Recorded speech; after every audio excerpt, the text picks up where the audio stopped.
entendendo, como eu falei na aula passada, o projeto político-pedagógico, minha gente, não pode ser um papel, não pode ser que você chega nas escolas, várias que a gente tem chegado, tem projeto político-pedagógico, tem, mas a gente não sabe onde está. Quem foi que fez? Ah, a gente não sabe. Encomendou uma empresa, foi não sei quem que fez. Não. Projeto político-pedagógico, ele é um instrumento vivo na sua construção e na sua execução. Então, os dados de um inventário da realidade podem subsidiar a construção de um projeto político-pedagógico, bem nessa visão que coloca a LDB. A construção de um projeto político-pedagógico com participação da comunidade também está assegurada em lei, né? Ou seja, a LDB, de 96, ela determina que todas as escolas elaboram o seu projeto político-pedagógico e assegura que todos os sujeitos da escola sejam autores do projeto. Então, não é para mandar a empresa fazer, né? Lá na nossa região, geralmente as empresas que fazem projeto político-pedagógico, tem empresa especializada de fazer projeto político-pedagógico e entregar na mão da escola. Dessa forma, não precisa ter. Pode deixar sem projeto político-pedagógico, porque a riqueza do projeto político-pedagógico é justamente a autoria dele, o fazimento dele pelos seus autores, pelos seus sujeitos, pela comunidade, pela escola, pelos professores. Dá trabalho? Muito. Mas se a gente está disposto de construir uma escola de qualidade, não se faz uma escola de qualidade com os braços cruzados. Uma escola de qualidade se faz com arregaçando as mangas e trabalhando para que ela seja de qualidade, né? O povo do campo merece e tem, e como já foram excluídos ao longo da vida, nós não podemos nos furtar. Se a gente se dedica a ser professor, a ser coordenador, a ser gestor de uma escola, a gente tem que ser de verdade. Não pode ser um saco de batata, né? Não pode ser só um peso de ter o cargo e não fazer nada. A gente precisa dar a nossa contribuição para que essas questões sejam resolvidas, né? Aí a gente fez algumas sugestões metodológicas também para vocês, que pode ser que ajude nesse trabalho do inventário e no trabalho também da Escola do Campo. Uma questão, lembra que a gente falava sempre da participação da comunidade. Então, a dimensão do trabalho, que a gente diz, olha, o trabalho, ele é o carro-chefe da educação do campo. A discussão sobre o trabalho enquanto atividade formativa, ele é um dos carros-chefe. Por quê? Porque o trabalho é que vai vincular a escola à comunidade, à produção da vida, né? Aí, enfim, essas questões. Então, uma sugestão é debate com as famílias sobre o trabalho como atividade que produz a existência humana, a participação da criança nos processos de trabalho, lembrando que é preciso distinguir o que é trabalho explorado do que é trabalho educativo, né? Porque às vezes assim, a gente acha que a criança do campo, quando você fala assim, olha, não pode trabalhar porque o trabalho infantil é proibido, aí a criança cria como um mamífero de luxo, que nada faz, que acha que tudo tem que vir para ela. Não, ela precisa entender o valor do trabalho, ela precisa saber como organizar o trabalho. Então, a discussão sobre o trabalho precisa estar presente na escola, isso pode ser através de debates e discussões. E nessa mesma esteira do trabalho, a gente pode resgatar na escola informações sobre as práticas de trabalho coletivo que a comunidade tem, né? As crianças podem ver isso, podem registrar, né? Podem discutir isso. As práticas de mutirão, que geralmente tem muito nas comunidades camponesas, né? O trabalho coletivo é muito presente nas comunidades camponesas, né? E além de assistir, de ver, de debater, a gente pode trazer na escola pessoas para discutir e dar depoimentos sobre as dimensões do trabalho coletivo na escola. A outra questão que está ligada ao mundo do trabalho também, gente, e que hoje é um grande problema nas comunidades camponesas, é a questão do uso de agrotóxicos. Você se lembra, quando a gente discutiu na aula 2, a questão do modelo de produção do agronegócio, a gente falava bastante dessa dimensão do uso de agrotóxicos, que é o modelo do agronegócio faz isso, né? Então, esse debate precisa aparecer na escola. A escola precisa levantar esse debate através do uso de filmes, de documentários, de depoimentos, né? Às vezes nós temos muitas pessoas que já adoeceram, já tiveram problema com agrotóxicos. Então, esse debate tem que vir acompanhado tanto de ilustrações, quanto de exemplos, quanto de depoimento, e esse debate não pode ficar fora da escola. Ele não pode ficar fora da escola desde a educação infantil até o ensino médio e fundamental, enfim, todos os níveis. E esse debate sobre o uso de agrotóxico, ele vai engatar em um outro debate, que é também, bom, se a gente não quer o uso de agrotóxico, né, o cálice de veneno todos os dias em nossa mesa e produzir, então nós precisamos pensar, então, qual é a alternativa? Então, a escola precisa inserir nesse debate. Então, nessa história da alternativa, é necessário que a gente pense uma jornada de alimentação saudável, está sendo feito em muitas escolas brasileiras hoje, as próprias crianças, os próprios jovens estão discutindo isso, partindo da própria vida cotidiana que eles fazem, né?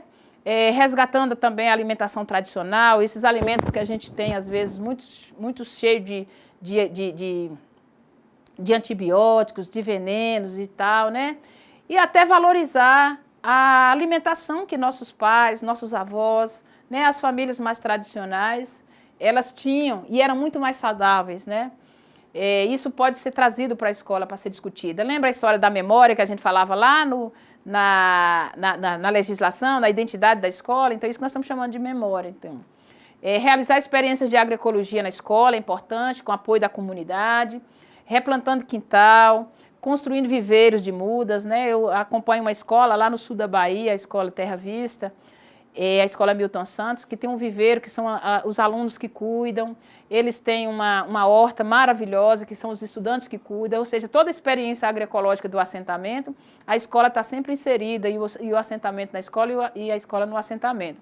Recentemente, esses alunos ganharam um prêmio do governo do estado pelas práticas de agroecologia que a escola desenvolve e vai convencendo toda a família, né? Então, você convence a criança na escola, a criança convence o pai vem para a escola, então dá uma boa dinâmica na escola, né?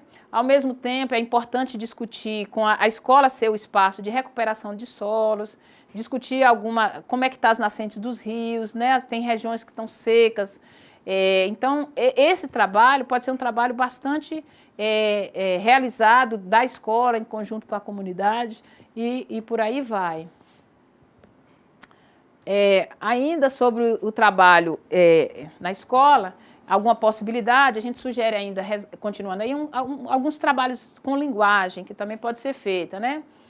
No trabalho com linguagem, pode resgatar expressões locais, né, da própria comunidade, fazer classificação dentro das gerações, mostrar a diferença entre a linguagem formal e a linguagem informal, trabalhar as diferentes valorização das linguagens, né, estudo dos rótulos, embalagem industrializado, ver seu valor nutricional, ver a questão dos transgênicos, ver a questão do custo de vida, né, pode-se organizar um mercadinho na escola, somente com embalagens, para que as crianças possam vivenciar, fazer leituras disso e tal, né?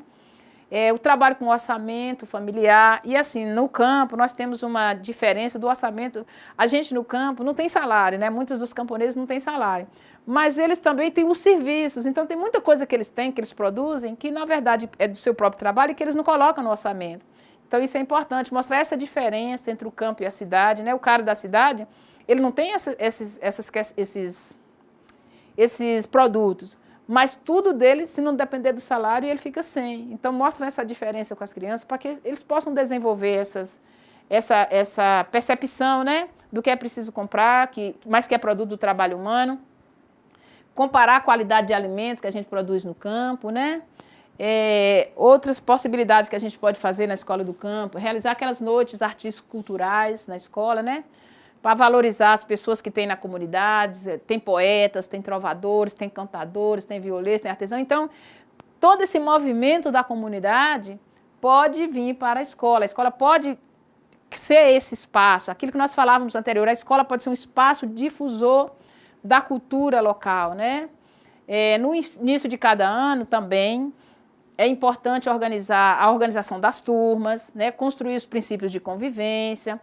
É importante construir o coletivo dos estudantes, aquilo que nós falávamos da gestão, né? Ou seja, a gestão não se faz só com o professor, é preciso formar os estudantes, é preciso formar os professores. Então, é nesse espaço de atuação que cada um vai se formando, né? Observar quais são os espaços de atuação e de deliberação que os estudantes possam e devem participar, incentivar tudo isso, né? É importante lembrar, gente, essa observação que a gente colocou aqui de forma bem negrita, que todo esse trabalho que a gente colocou são trabalhos práticos, mas esse trabalho não pode ser desenvolvido na escola. Primeiro, ele precisa ser planejado. E ele precisa ser planejado para se tornar objeto de leitura escrita. Então, tudo isso que a gente colocou aqui, dessas sugestões todas, tudo isso precisa ser canalizado, né, para essa atividade de leitura escrita, né? Então, nada pode ser realizado no âmbito das atividades práticas descolada das atividades pedagógicas. Então, por exemplo, vamos fazer uma noite artístico-cultural, mas isso tem a ver com o conteúdo que eu estou trabalhando?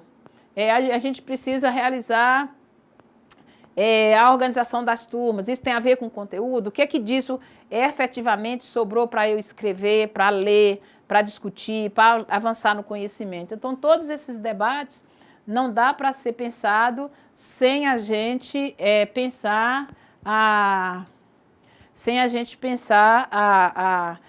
a relação íntima, nós poderíamos dizer assim, entre os conteúdos das escolas, o conteúdo escolar e as atividades que a gente faz. Olha, gente, tem uma série de atividades, tem uma série de possibilidades que pode ser feito na Escola do Campo, mas é importante, assim, se apropriem desses debates, se apropriem dos princípios, se apropriem, enfim, daquilo que a gente constrói na educação do campo, troquem experiências com outros educadores, com outros professores, que de alguma forma o seu trabalho será enriquecido.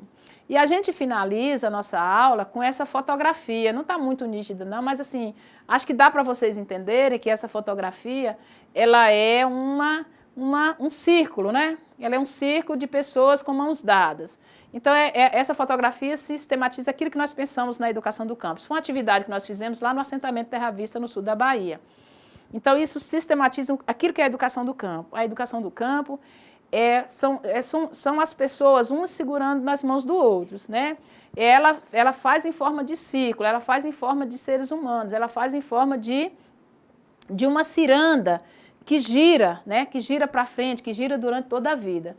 Então, dessa forma é que nós, com essa fotografia e com essa mensagem de que a gente precisa segurar nas mãos dos outros, né, pensando numa finalidade maior, numa finalidade de melhoria da vida do trabalhador do campo, da sua relação com a terra, da sua relação com a escola, com o conhecimento, da sua elevação da sua qualidade de vida, que a gente finaliza, então, as nossas aulas de educação do campo aqui no Instituto Federal. Eu agradeço a todos vocês que participaram e tal, e a gente se coloca à disposição para responder perguntas depois, em outro momento. Talvez eu não sei como é organizada essa questão, mas, enfim, a gente se coloca nessa possibilidade.